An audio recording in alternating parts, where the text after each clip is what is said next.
जलवा भर गेलिए हो गंगा जी के घाट में, गंगा किनारे ना।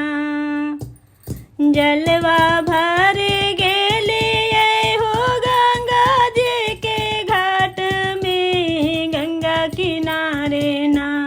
आय हाय रे गंगा किनारे ना, देखल काला रंग बिछुआ गंगा किनारे ना।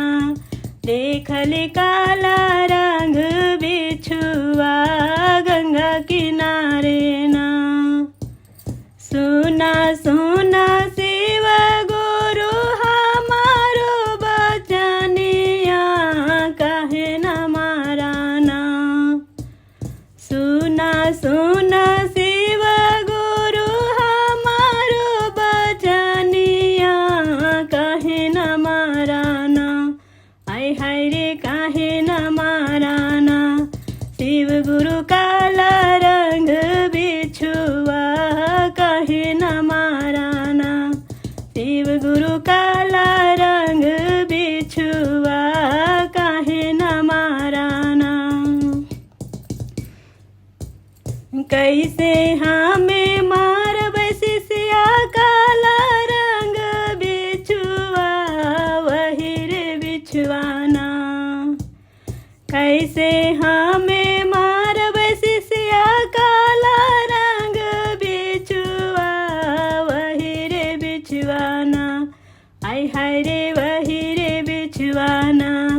शिष्या कान के कुंडलवा, वही रे बिछुआना।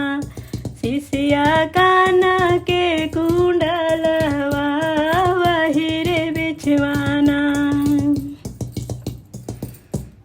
फूलवा लोड़े गेलिए हो मालिन फूलवरिया, डाली में देखली ना। फूलवा लोड़े गेलिए हो मालिन फूलवरिया, डाली में देखली ना। आय हाय रे डाली में देखली ना। देखली ना गवा नागिनिया, डाली में देखली ना। देखली ना गवा नागिनिया, डाली में देखली ना। सुना सुना शिव गुरु हमारो बचनिया, काहे न माराना। सुना सुना शिव गुरु हमारो बचनिया, काहे न माराना। आय हाय रे काहे न माराना। शिव गुरु नागवा नागिनिया, काहे न माराना। शिव गुरु नागवा नागिनिया, काहे न माराना।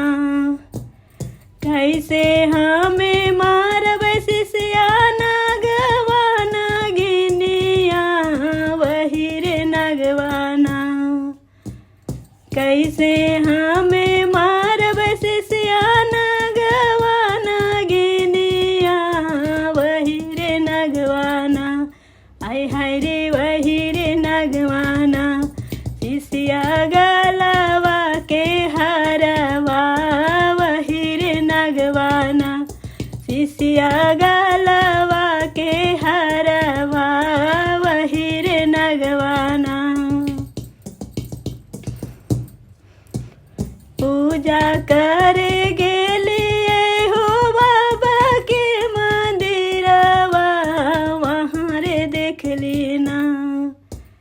पूजा करे गेलिए हो भोला के मंदिरवा, वहाँ रे देखली ना। आय हाय रे वहाँ रे देखली ना।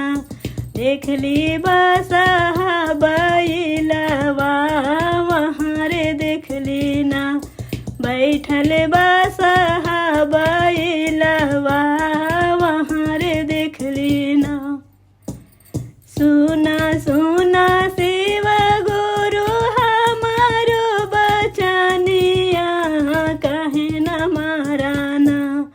आय हाय रे काहे न माराना शिव गुरु बसा बैलवा काहे न माराना शिव गुरु बसा बैलवा काहे न माराना कैसे हमें मारब शिष्या बसा बैलवा वही रे बसहाना कैसे हमें मारब शिष्या बसा बैलवा वही रे बसहाना आय हाय रे वही रे बसहाना शिष्या